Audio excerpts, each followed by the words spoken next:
ويمر العمر بنا ونمر على أفكار فيها ما ينفعنا حين بعقل نختار. الماضي يهدينا خير دروس للعمر، والحاضر بيدينا نهديه حصاد الفكر، والحاضر بيدينا نهديه حصاد الفكر.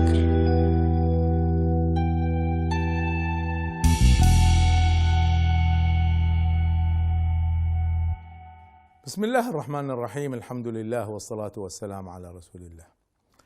كيف نعرف الحق من الباطل؟ في بعض الناس خاصة لما يصير فتن كذا يقف، كيف نعرف الحق من الباطل؟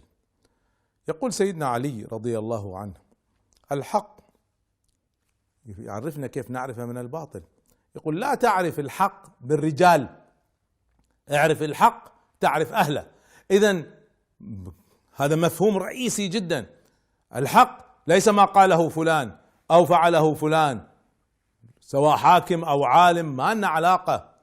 الحق له معايير أخرى بناء عليها نقول فلان على الحق وفلان على باطل. ويقولون الحق له نور والباطل يغطيه الظلام. هذا النور يكون لمن له بصيرة، الذي عنده بصيرة قلب وعقل سيعرف هذا الحق. هذه البصيرة طبعا يقويها الصلة بالله تعالى، وهي الأساس. كلما زاد صلة الإنسان بالله، واتقوا الله ويعلمكم الله. الله سبحانه وتعالى يهدينا، والذين اهتدوا زادهم هدى، فلما زاغوا أزاغ الله قلوبهم. وهذا هو الأساس. لكن بعد كل هذا، بعد هذا الأساس، هناك 4 معايير أساسية بالترتيب نعرف بها الحق. الأمر الأول الشرع، والشرع هنا نحدد بأمرين فقط: القرآن الكريم بتفسير العلماء الثقات. هناك علماء أجمعت الأمة عليهم وعلماء اختلفت عليهم الأمة، نبحث عن العلماء الذين اتفقت عليهم الأمة وتفسيرهم للقرآن الكريم، وخاصة إذا اتفقوا على التفسير. والسنة بشرط أن تكون صححها العلماء الكبار. هناك علماء كبار، بعض الناس يريد أن ينسف السنة كلها، جهد عظيم آلاف السنين، تدقيق في كل من روى السنة وتدقيق في كل نص، هذا كله تلغوه بعقولكم. لا، ما يصير. هذا جهد عظيم يجب أن يحترم، ويجب أن نتلقى عن الرسول صلى الله عليه وسلم: وما آتاكم الرسول فخذوه. طب هذا الذي آتانا الرسول ليس فقط القرآن، إنما أوتيت القرآن ومثله معه، هكذا يعلمنا صلى الله عليه وسلم. فإذا يجب أن نأخذ السنة الصحيحة بالتفسير الصحيح. كيف نعرفه؟ يتوافق مع لغة العرب قبل الإسلام. يجيني واحد اليوم يفسرها على كيفه وعلى عقله بدون أي أساس لغوي، وهذا الذي يفعل بعض الذين ينشروا الغرائب اليوم. إذن المستوى الأول نعرض المسألة على الشرع، فإن وافقت الشرع قبلناها. طيب إذا لم نجد في الشرع أو اختلف عليها العلماء، فهنا ننتقل للمستوى الثاني، وهو أن نستعمل العقل. العقل الذي يسميه البعض معرفة الحسن من القبيح.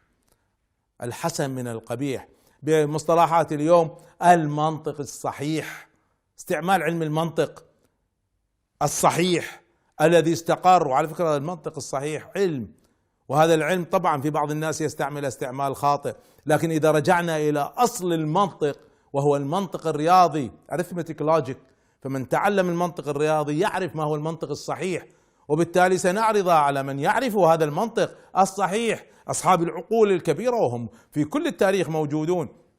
فبالتالي نعرض عليهم ماذا يقول العقل في هذه المسألة.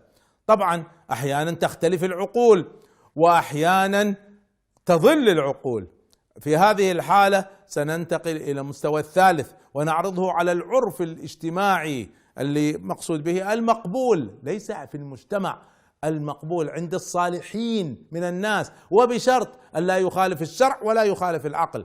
يقول الإمام الجرجاني عن العرف: ما استقرت النفوس عليه بشهادة العقول وتلقته الطبائع بالقبول. إذن هذا الحس الاجتماعي الراقي. وأخيرا المستوى الرابع هو الضمير الحي الشخصي، وهذا في حديث مسلم النبي صلى الله عليه وسلم يقول: الإثم ما حاك في الصدر وخشيت أن يطلع عليه الناس. على فكرة هنا يكون استفتي قلبك، مش استفتي قلبك في أول مرحلة ولا ثانية ولا ثالثة، وإنما في هذه المرحلة إذا لم تجد في الشرع والعقل والعرف عندها تستفتي قلبك. فللمؤمن حاسة تدله على الحق وتحدو به بعيدا عن الباطل. تتبعوا هذا المنهج تعرفوا بإذن الله الحق من الباطل.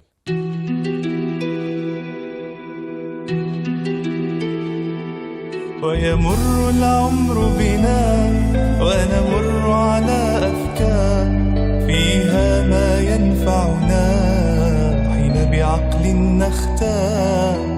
الماضي يهدينا خير دروس للعمر، والحاضر بيدينا نهديه حصاد الفكر، والحاضر بيدينا نهديه حصاد الفكر.